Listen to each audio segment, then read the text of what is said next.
Assalamualaikum and hello everyone. Today I'm going to present about something special. Did you guys know about legends and myths? Did you know about dragons, magic? To be more specific, did you know King Arthur, Merlin? And today I'm going to present about Tintagel Castle in Cornwall, England. First and foremost, let's start about the background of Tintagel Castle. At 3rd and 4th centuries AD, Roman activity finds a pottery, early coins and 2 Roman inscribed pillars suggest activity on the headland. In 450 until 650 is a trading center. Tintagel is a rich and important site trading with the Mediterranean world. The headland is covered with many small rectangular buildings. In the 7th century, the island abandoned. The site seems to have been abandoned for over 500 years. 1138 Legend of King Arthur. Geoffrey of Monmouth writes his History of the King of Britain. His legendary King Arthur is conceived at Tintagel by Arthur Pendragon and Igerna, wife of Duke Gorlois of Cornwall. Henry III's brother Richard, Earl of Cornwall, begins building himself a castle. He buys the land once the castle is finished. In 1337, the Black Prince. The castle's great hall is subject to constant erosion, possibly causing a partial collapse. Edward the Black Prince, 1st Duke of Cornwall, reworks the hall into a smaller building. In 1480, Staff of the Legends. Although the castle is little used, legends continue to flourish.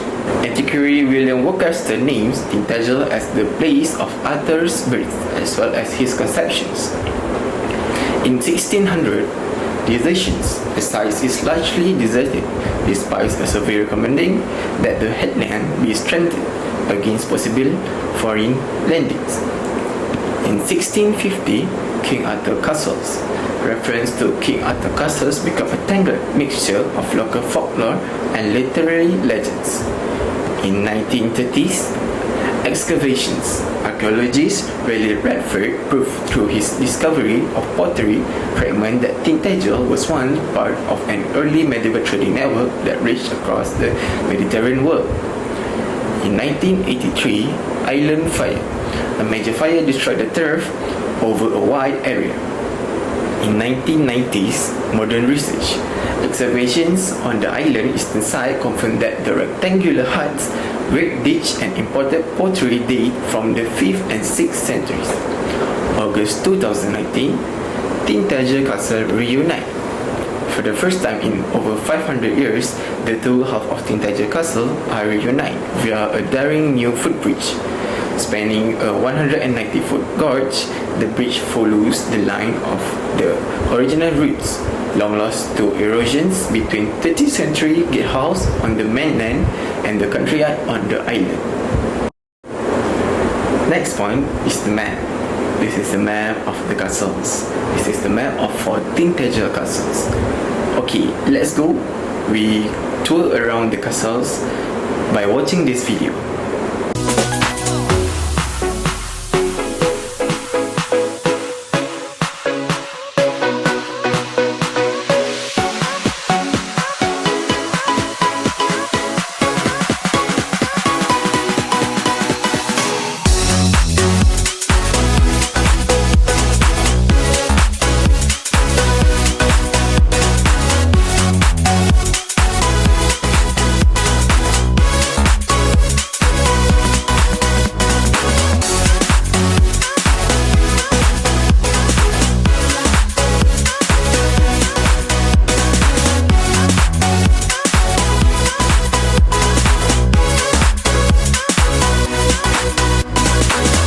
Tintagel Castle Bridge is a footbridge over a 58-meter drop between the 2 cliffs that has reconnected 2 sides of medieval ruin. The original bridge between the island and the mainland was lost sometimes between the 15th and the 16th century. William Matthew Associates and Ney and Partners designed the new cantilever bridge to have a 50mm gap in the middle that allows the bridge to expand and contract with the changing temperature. Its remote cliff-top location, the high winds that the sites experience, and developed restriction imposed by its history and ecological significance made reconnecting the two halves of the castle and a challenge. Tintagel provide a solution that will require any temporary framework during the construction process. The two cantilever were built in Devon over the period of the year and transported to Cornwall in 5-ton pieces. A special cable crane was used to position each section as they were bolted into place. The assembly process just took 2 weeks. To anchor each side to the cliff, specialists used ropes to hang over the edge and drill support into the rock face. Next is for implementations of tourism policies. First is growing the value of tourism, driving the dispersal of tourism value across Britain, supporting productivity optimizations, being the expert body on growing tourism, and delivering a clear strategy for England. This policy has been applied to all castles in England. That's all from me. I'm going to pass on presentation to my partner, Luman Hakim. The restoration, which got half of its 5 million funding from Julia and Hans Rousing, has made Tintagel Castle whole again. According to Kate Mavor, Chief Executive of English Heritage, this is the conservation organization's largest single private grant. Having a tempestuous history through the centuries, the crossing has now been updated with a cantilevered footbridge built in Plymouth and designed by engineers Ney and Partner. A unique design feature of the bridge is a narrow gap of around 4 centimeters of its midpoint, representing the transition between the mainland and the island, the present and the past, the history and the legend.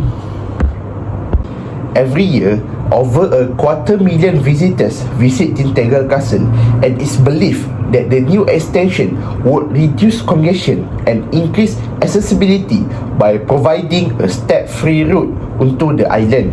Erosion along the England is nothing new.